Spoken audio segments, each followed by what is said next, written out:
Hey man, it's time to put the toys away. Welcome to corporate America. Today we're going to talk about things we learned along the way and what we would tell our younger selves if we had a chance to have that conversation.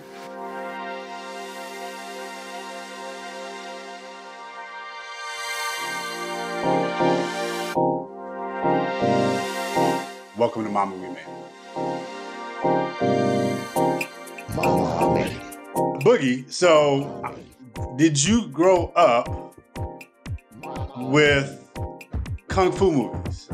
Because I see you looking a little Bruce Lee-ish right now and, Fist of Fury or Enter the Dragon. So did you grow up with Kung Fu? And that's a compliment, be clear. That's a compliment, but did you grow up with Kung Fu movies?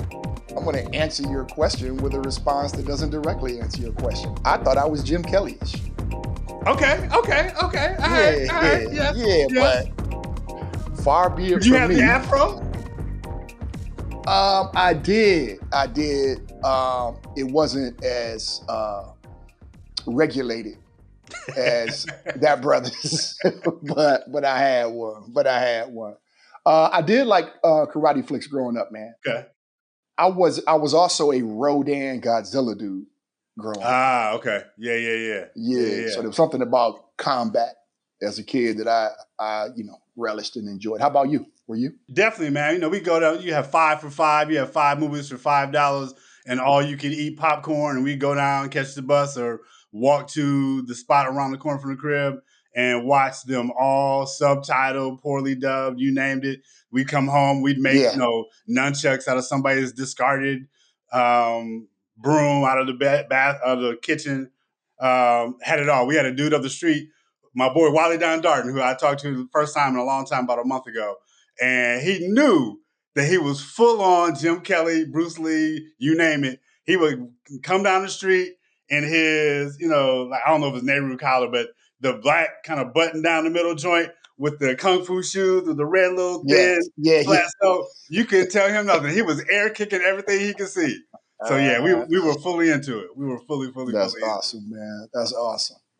Good morning, everybody. Good afternoon, everybody. Good evening, wherever you are. Welcome to Mama We Made It with DJ and Reg. That's DJ. I'm Reg. Good morning to you, my brother. What's happening?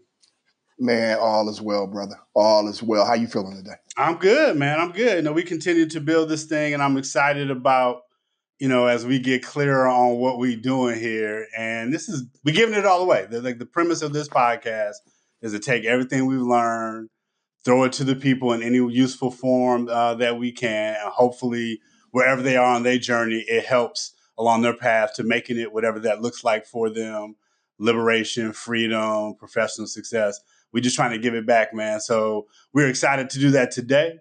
We wanted to talk about the first day of school, metaphorically. What was your first job out of college? What was it like? And if you're today you could tell your first day of school after college you what time it is and things to know going forward, what would they be? So let's get into it. Let's get into it. What was your first job out of college? I was an inventory and logistics specialist. Ooh. How about that? I don't know what that means, but I do know what that means. Well, I know you do because you have an MLM background. Oh, you're doing that. What I did was basically expedited parts from the General Motors warehouse to dealerships. And I didn't value that job enough. It was boring. It didn't feel enterprising. I sat in a long hall of cubicles with 50-plus-year-olds, which now I can relate to. I was like, man, this ain't it. But when I really started to think about what I did and the effect I had, if it wasn't for me, the parts weren't going to get there. So I started to think through that after I got into my second job. But that was my first job, man. It was basically a reduced version of MLM. And I was a marketing major, so I was kind of sad about that part. I wasn't, creating marketing campaigns, but it was probably one of the more critical roles I ever had. I was also in Swartz Creek, Michigan, about a 35, 40-minute drive from East Lansing, so I could still mess with y'all cats.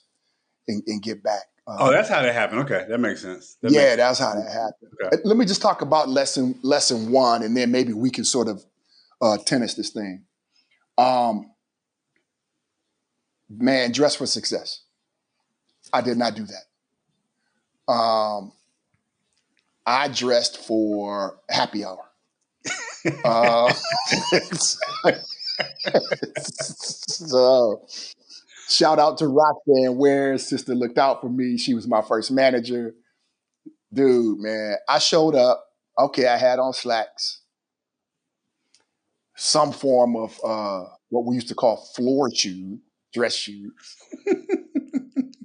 probably some thin as crepe paper socks, or some Botany 500 button down, and a leather jacket. Not a good look. She let me rock that for about 3 days, hoping that I would switch it up. I didn't switch it up. She was like, hey, my man, can I pull you? Let me talk to you for a minute. I'm thinking I did something wrong. She's like, your work product feels like it's going to be nice. Your gear, we got to work on that. Invest in some sport coats. You don't have to go out and do Gucci and all that, but you need to come in here with some sport coats on. Stop The shopping at minute, Chess King. stop, okay? Even if you need to go to Marshall's or Filene's Basement Super 100s, do that. But you can't be showing up in these Chess King members only type faux leather jackets, walking all the way down the hallway thinking you're going to get promoted. So that was lesson one for me. I'm curious, good or bad, what do you wish you could tell Lil Reg? You know, so the good news for me, and for those paying attention, DJ keeps saying MLM. That's my major, materials and logistics management. Fancy word of saying supply chain before they had the term supply chain. In college, as part of the Minority Business Association, we got a lot of teaching from Ernie Betts. Shout out Dr. Ernie Betts.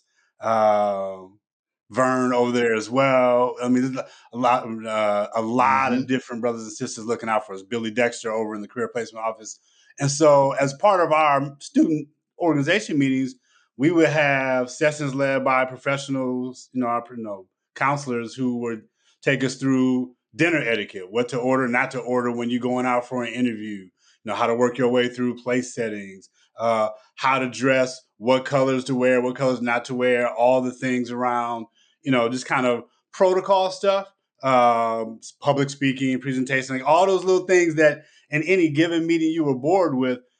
When I got to corporate America, it was, like liquid gold. Like we had learned a lot before we got there. So for me, when I got there, I walked in with a little asymmetrical, not quite Gumby flat top, but with a little slope to I it. recall that. Yeah. Shout out Nadir I at recall that. Onyx from back in the day in New Brunswick. Much love. No doubt. No doubt. But the blocking and tackling of starting at work, I had been trained in, and that worked a lot. I also had an internship the summer before I graduated that I went back to professionally, and so I had a bit of an on ramp. So for me, a lot of that stuff was solved for. What I didn't know then that I wish I had known now is they just ain't that smart. And I don't mean to point at anybody in particular, but sitting in the room, you're intimidated in those meetings. The agenda is baked, things are moving fast. You're hesitant to jump into the fray of the conversation. And a lot of what's going on is grandstanding, right? It's a lot of people jockeying for position with whoever the head of the table is. And so I think what I would tell myself now is shoot your shot. Like don't come off the bench shooting necessarily, but be clear that what you're hearing in conversation is just that. It's just a conversation. If you got a question, ask it. If you got a point, make it. Doesn't matter if it's been made before, but absolutely be willing to jump into the conversation. I was such a quiet dude when I first started. It took me a long time to get the confidence and courage up to be wrong in public, right? So if I early phase me was be willing to be wrong in public because the chances are just as high, and over time, more likely you're going to be right, and that you're asking a question or making a point that somebody else would want to make. So for me, shooting my shot, and that applies to a lot of things, inside and outside of work. But Yeah, being confident yeah, in being wrong in public was certainly a big thing for me early on. yeah. I think another one for me was I wish I had earlier developed a big picture perspective on the organization and my input. Mm-hmm. I looked at it as a job, something I Yep. came home to, went to work to, um, did lunch, etc. Developed some relationships, but what I didn't have, Purse, was a strong grasp on what everyone who did my role contributed to the organization. I also started to shift when we had a recall, for example, if the brake pads didn't come in, etc. You would then see on the news people losing their lives because the brakes went out, etc. So I started to attach myself to that. It's Sure. a whole different perspective, right? I'm not saying the brake pads wouldn't get there if I wasn't around, but it gave me a different perspective on you actually here, man, trying to enhance people's lives. In some cases, save people's lives, whether they know it or not. My second job, I actually shifted Purse, and then I was a salesperson for General Motors in the field. So I would work with those dealerships to ensure that they were selling GM parts and not aftermarket parts.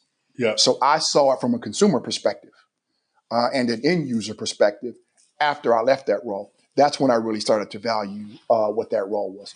So, in short, I wish much sooner I stepped back and got out of this myopic, this is my job mindset to more of what is the ecosystem and how am I affecting it. Sure. I eventually did that, and it really changed how I operated in my role. At that phase of your career, your early in your journey, did you think your jobs were sexy? Like, did you think? How did you No, see them? You said just a job, but does that mean that you couldn't wait to clock out when it's got to 4:30? You're already packing up. Like, were you already somewhat skeptical of the corporate space? Like, what was your mind? What was the vibe like for you bruh, at that time? that's my third one. I was gonna go there, and I'll just tickle it now. My bad. Bruh, why are you rushing to get out of the parking lot to get home, listen to Public Enemy, and play a video game? Stop. 401, I'm out. 501, I'm out. Big mistake. Everybody sees you walking down the hallway, same time of day, they looking up before you get there. I was definitely that clock out dude early in my career. And my job was not sexy, bro. Wasn't nothing sexy about it. It was a service parts operation. So that's what we did. We were service. That part you never want to go into at a dealership, but you got to deal with it when something goes wrong. So no, it wasn't sexy at all, man. But I would say my first quote unquote sexy job was probably moving into the food and beverage industry. But Okay. that's for another day. Okay. How about you? Anything else? I started out in the pharmaceutical industry. Started out as a purchasing agent, and rest in peace. The manager that I had was old white dude named Tom Berta. Comb over. He had one strand of hair. He would comb over. But he was the coolest dude in the world. He was real Archie Bunker neighbor type dude. Like no, Yeah, not the straight down the middle ardent racist, but they neighbors and they golf together and go to the Elks yeah, Lodge together. And he was the first time I had witnessed in person a dude on a 3 martini lunch. Like we went out to lunch one day and he lined them up, and I was like, "Yo, this dude!" And he would come back, go to the bathroom, and disappear for about 2 hours, and then get it done. And, we were doing contracts and a whole bunch of back office stuff, and I learned a ton from him. But the biggest thing I learned from him was what's my North Star. He had been doing that job for 35 years or whatever it was. And I look at him and be like, yo, I don't know what I'm gonna do. It can't be that, right? This is the beginning for me. This was near the end of the career for him.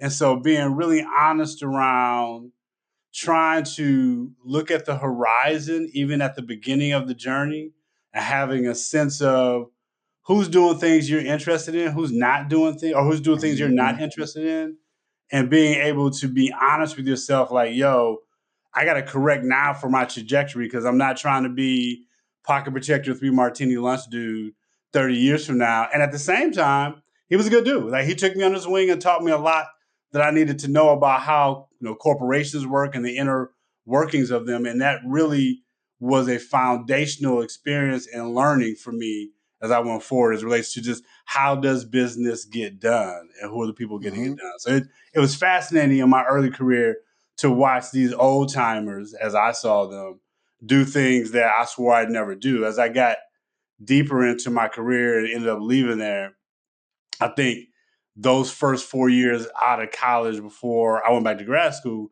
were seminal for me because I learned a lot about just the every person nature of what the work is and how you approach it. And so, to the extent that there was also a culture clash, how you navigate in spaces where the cultural cues are very different requires a certain humility and humanity. Like, you got to meet folks where they are and vice versa. Because you're young, you don't know nothing.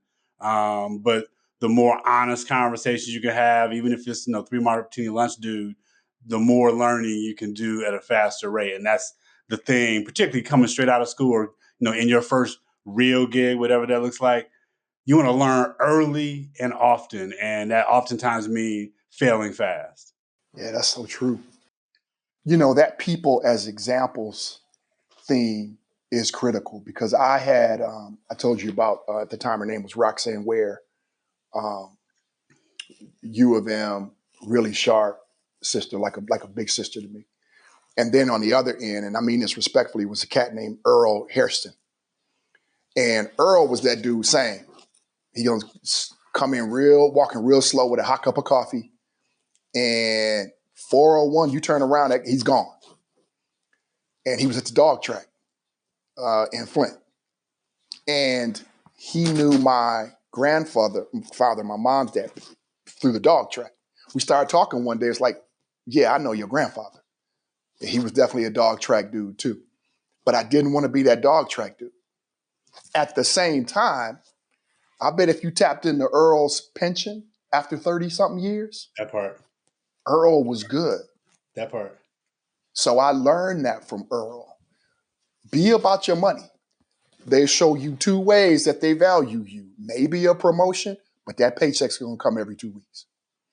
So optimize that, maximize that. The enterprising piece was definitely from Roxanne. And I gotta be honest with you, man, I don't know what she's doing today, but I learned so much from her in that first job that I continue to think about. I can't imagine if I didn't have someone who cared about me and my success in that first role. I don't know what that would have done to me because then I sprung out to Jersey and everything was new, as you know.